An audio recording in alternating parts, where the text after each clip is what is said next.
Hello, good morning. How are you? So I'm Pierre Baldi. I'm representing the AI machine learning bioinformatics faculty in ICS. It's maybe about 10 faculty members, and I don't claim to speak for all of them. I'm going to show you pretty much what projects that are ongoing in my group. So do not think that this is all the AI ML that is going ongoing in our department. There is much more than that.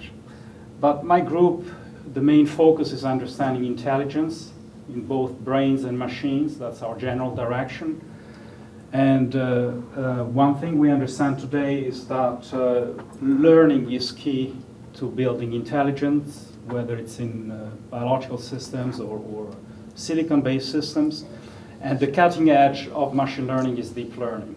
And I'll explain in a few words what it is. So we're focusing on deep learning, understanding deep learning, and then applications, all kinds of applications, but in particular applications in the natural sciences, discovering new things in the natural sciences, and I'll tell you why.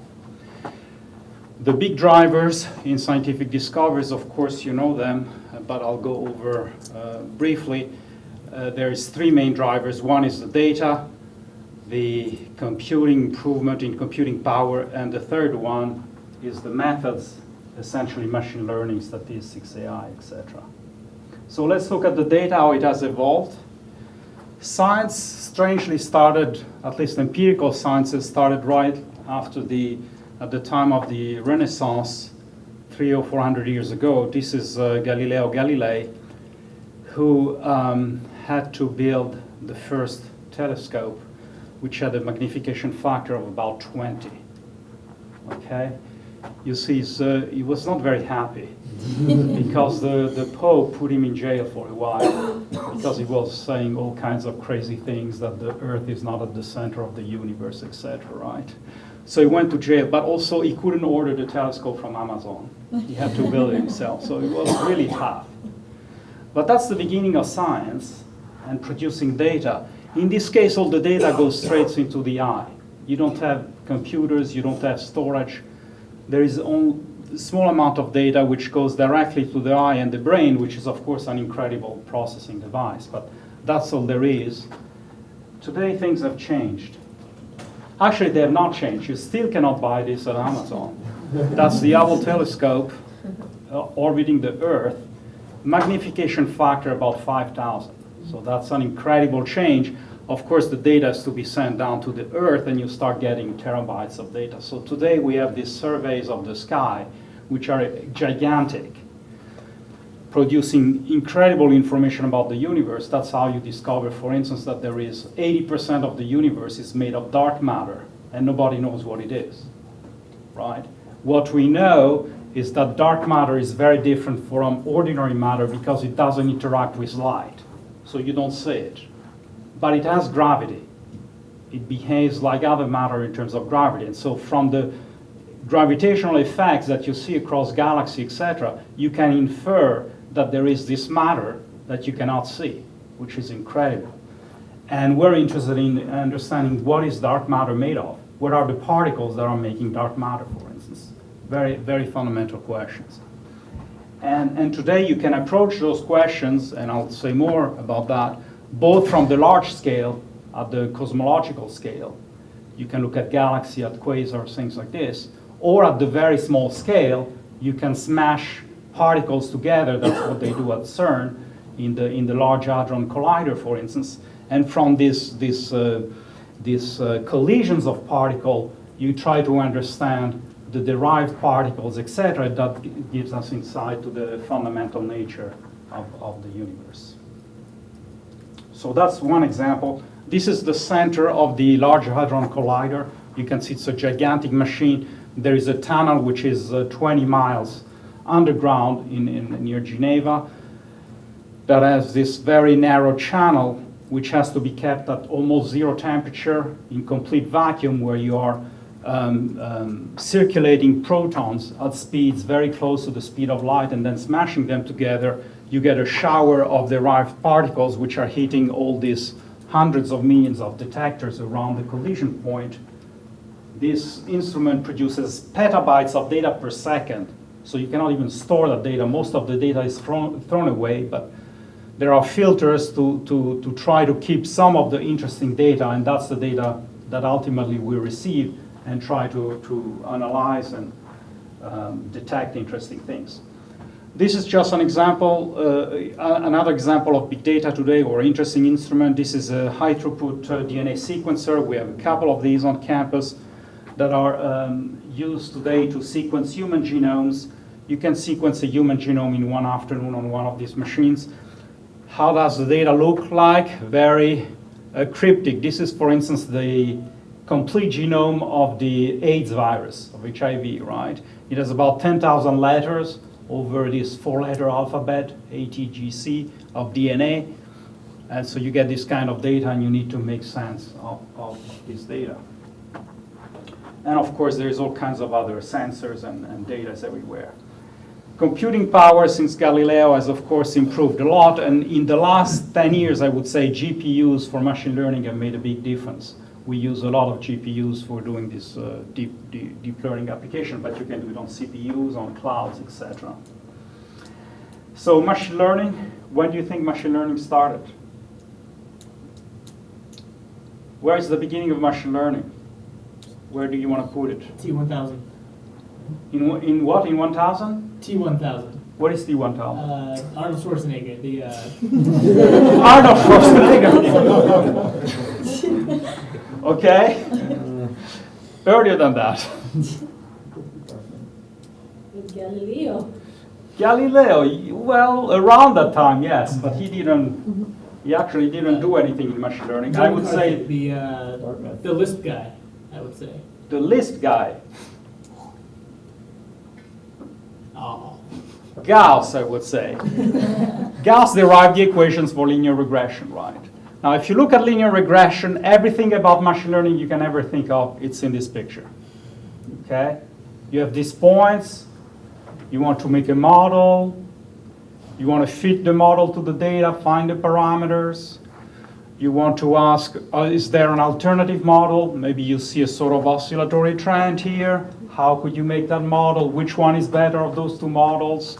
How well they fit? You want to do prediction. For instance, if I observe something at 2, what should the value of y be? Well, you're going to predict it's going to be 5.3, something like this, right? So you use your model to do prediction. You want to detect outliers, anything, right? How well you generalize. Everything is contained in this picture. You need to understand this picture very deeply if you want to understand machine learning. Now, machine learning today, it's exactly this, except it's done in 100 or 1,000,000 dimensions, and you have very large, complex data sets, right? Now, people always complain about deep learning being a black box, approach. But you can see that it's already here, because here you understand the model because you can see everything. It's in 2 dimensions. So if I give you the slope, the model is basically 2 parameters, the slope and the intercept, the y-intercept of the line, right? You can see it with your eyes. But suppose I give you a complex surface of point in 100 dimensions, and you feed some complex surface to it, and the surface has 100 parameters. How can you see those parameters? Of course it's going to be a black box, right? It's almost inherent in the fact that you're going to high-dimensional space and very complex data. So suppose even in 2 dimensions, suppose your data looks like this, how do you fit a smooth function to data that looks like this? It's not going to be a line. Polynomials do not work well, so you have all kinds of techniques in machine learning for doing that, things like Gaussian processes, if you're familiar. But it shows you the beginning of machine learning, just transitioning from very simple linear data to a more complex surface, and then take this and put it in 100 or 1,000 or 1,000,000 dimensions. And that's what machine learning is today, in a nutshell. So we use deep learning as our main engine, if you want. Deep learning is just large neural networks, if you know what neural networks are, but basically architectures that look like this, where you have parameterized functions between the layers, and we learn the parameters. And perhaps shockingly, there is one clear algorithm, and the only one that we have is gradient descent, stochastic gradient descent, for learning the parameters. In fact, we recently showed that you can't do better than that. Gradient descent, backpropagation is optimal for learning the parameters. It's not a new idea. It goes back to the 1950s. That's the people that introduced artificial neural networks. If you want, there was McCulloch and Pitts and John von Neumann. This is Rosenblatt, who derived the first learning algorithm for a neuron, an artificial neuron, for a threshold gate. It's basically also a perceptron algorithm, gradient descent again. And today it's the same thing, but just scaled by many orders of magnitude.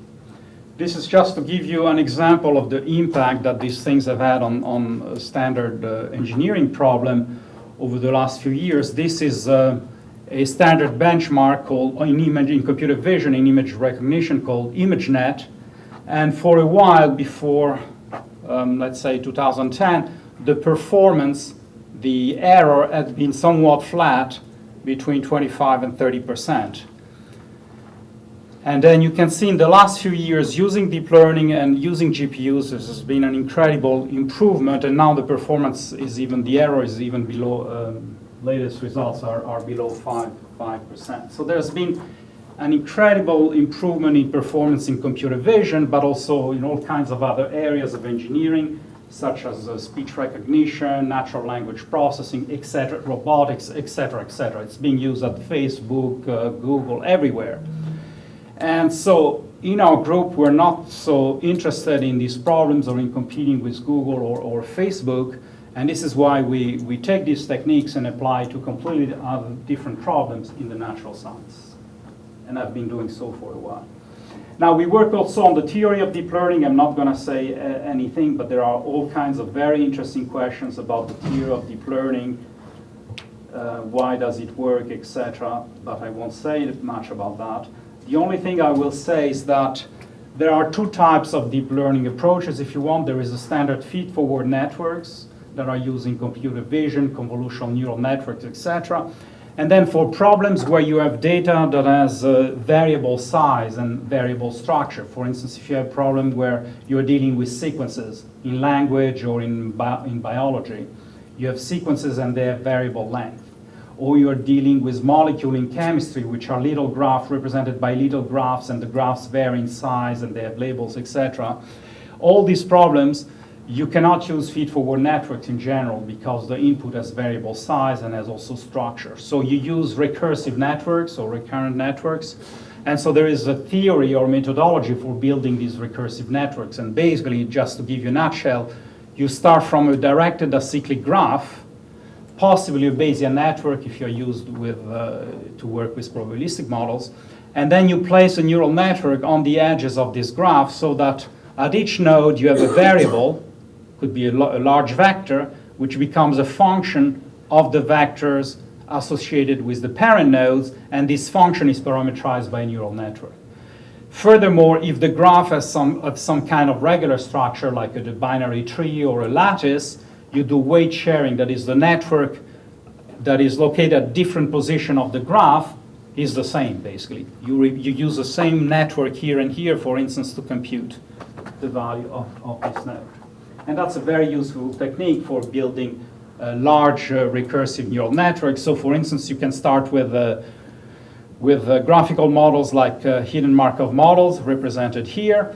This is the DAG representation, directed acyclic graph. You can turn this into a recursive neural network by putting a neural network here to compute the production of the HMM, what is produced, the letters that are produced by the HMM, given the hidden state. And you can put a neural network here to compute the transition from a hidden state to the next. So this whole HMM can be rewritten in some way using only two neural networks once you do weight sharing, one for the outputs and one for the transitions, recursively. And you can do this for all kinds of structures. So I'm going to show you very rapidly some of the applications we're working on in physics, in chemistry, and biology. And these are very rich area. Even within physics, there are applications in cosmology, as I mentioned, high energy physics, quantum mechanics, etc.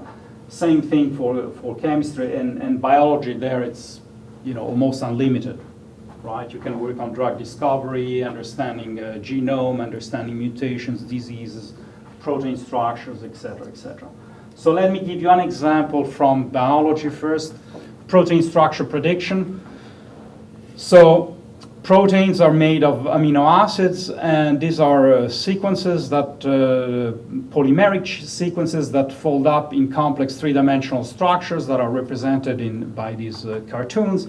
And basically what you would like to do is starting from the sequence of amino acids to predict the structure of the protein. Now there is many things about the structure that you could try to predict.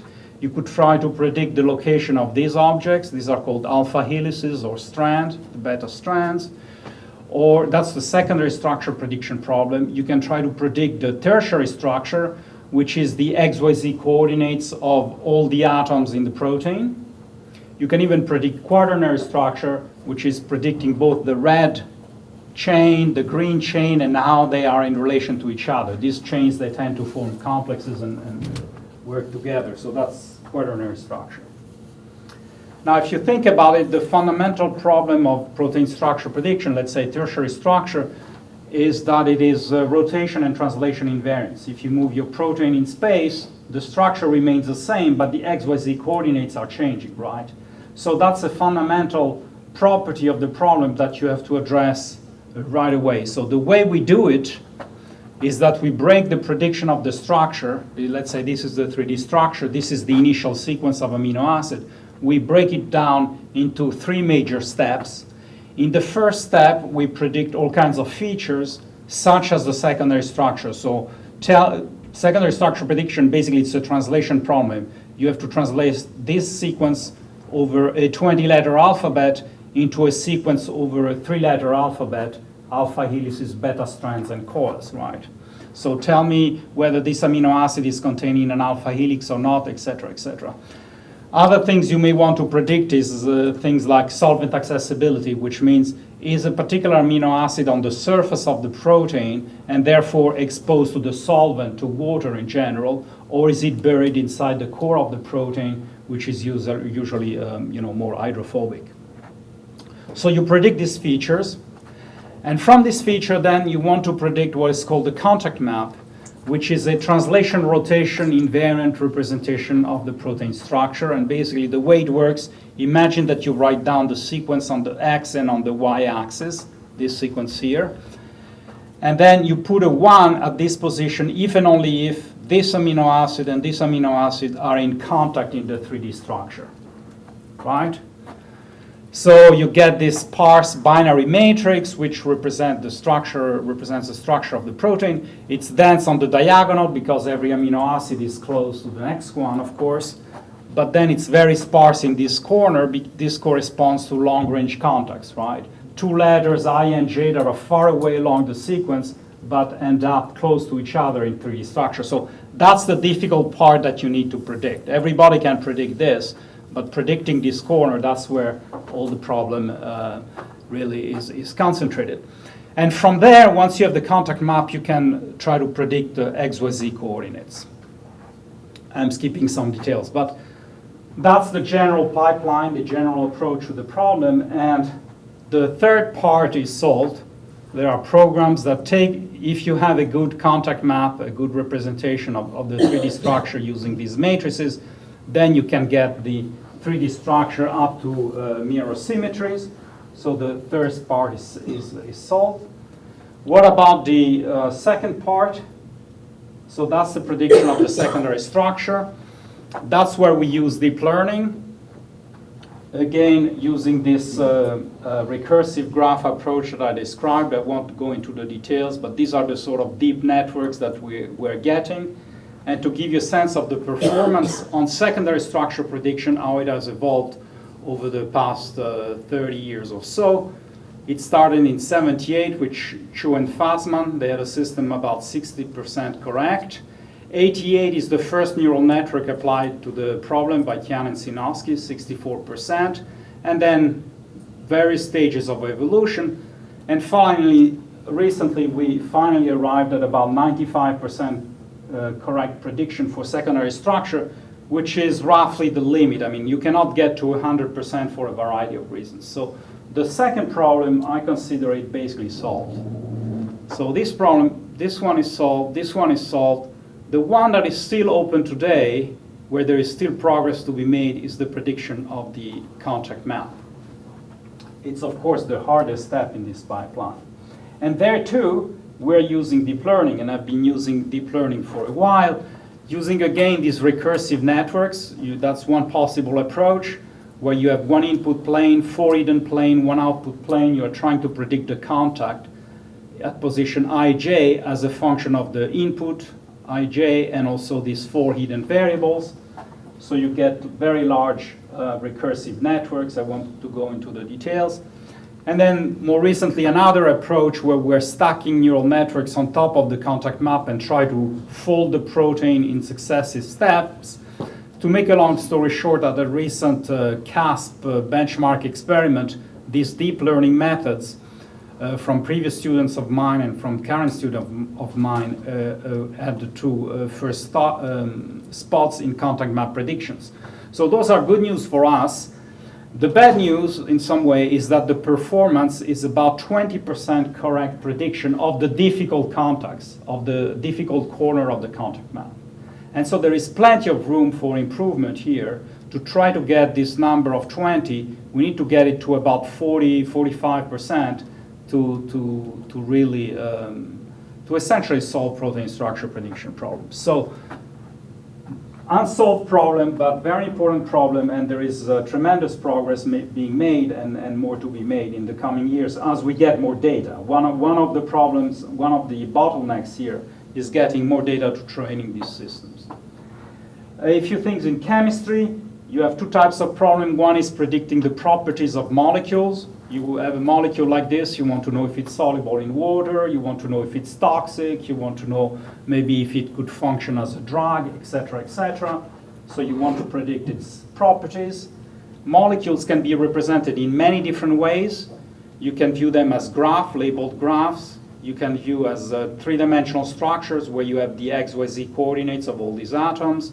There is a language called SMILES that can be used to represent molecules as strings. It's very easy to learn this language.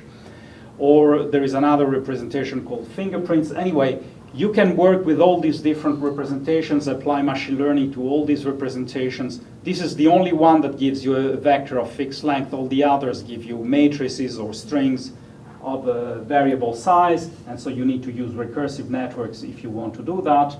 And that's precisely what we do for predicting the structures of molecules. The graphs are not directed, but you can force a direction by choosing a node in a molecular graph and orienting all the edges towards that node. We do this for all possible nodes, combine everything together through a neural network, and that's how we predict the properties of molecules.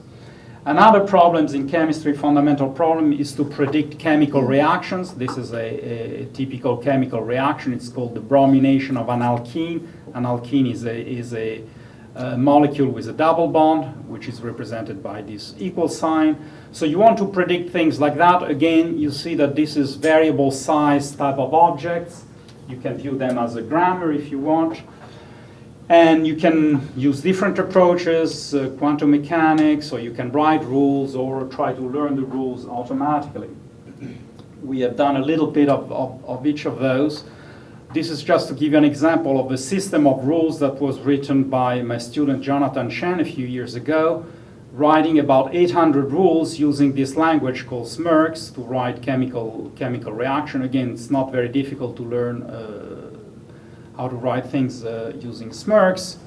And basically this covers undergraduate chemistry curriculum. It works quite well.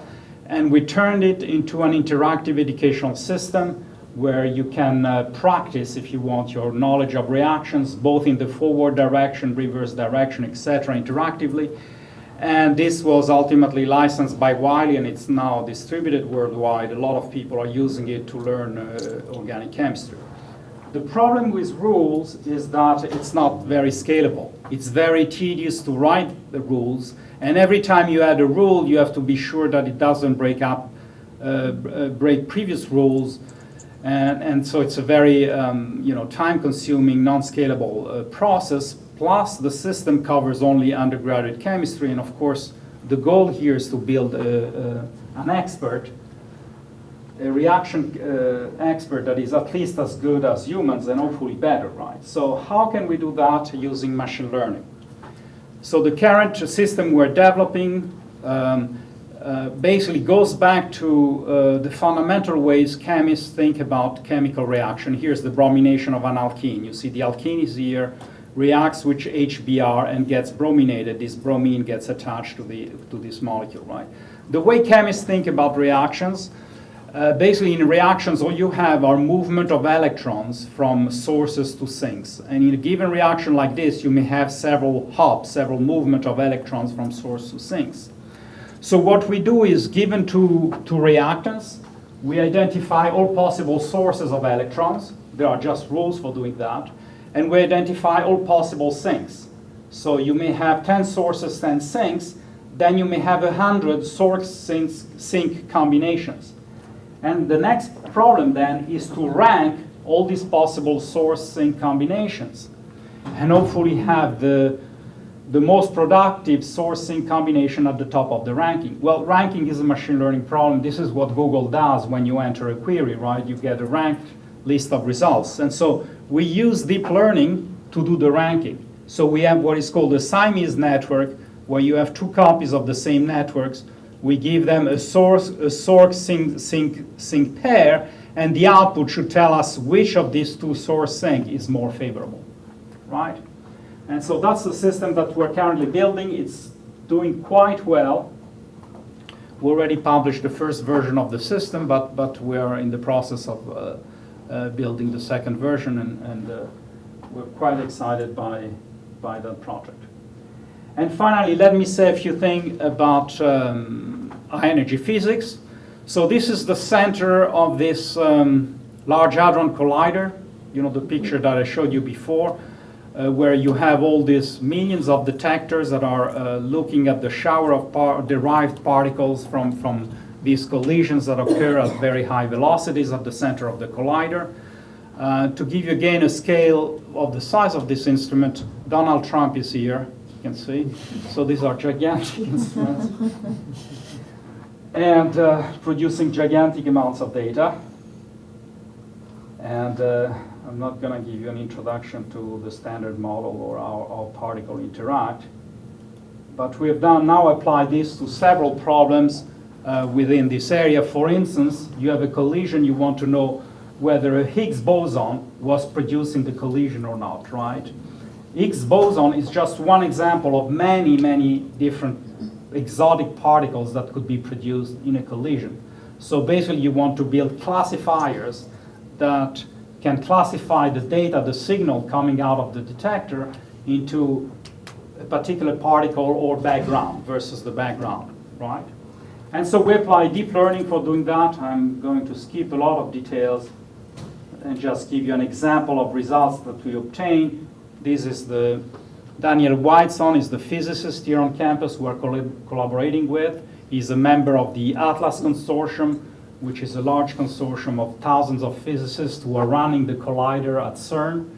This is Peter Sadowski, a graduate student in my group. Some of you may meet him today if you're interested. And by applying deep learning,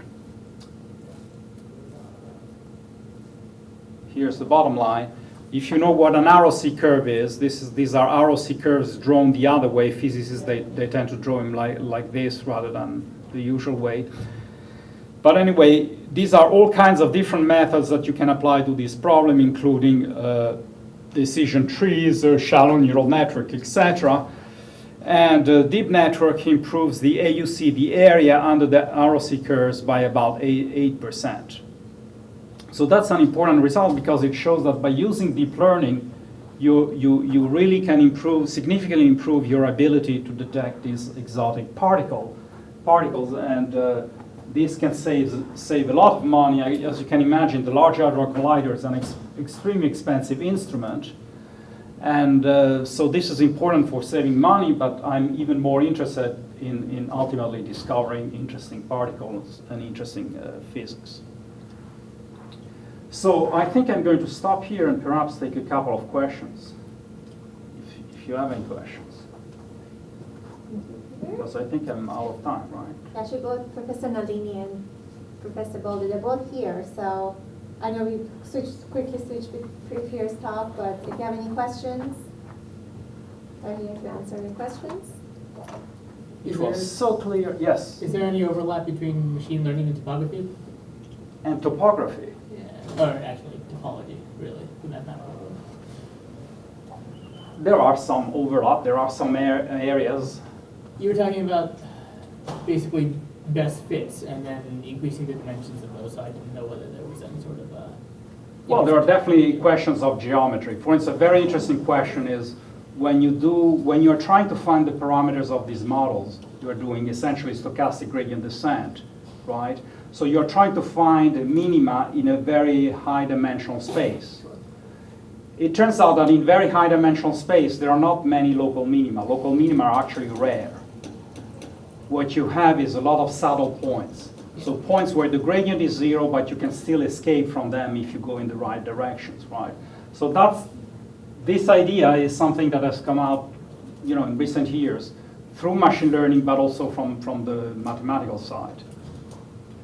So there are plenty of connections between geometry, different types of geometry, and machine learning. someone in the lab does. Issues of invariance, group invariance, Lie groups are very important for machine learning.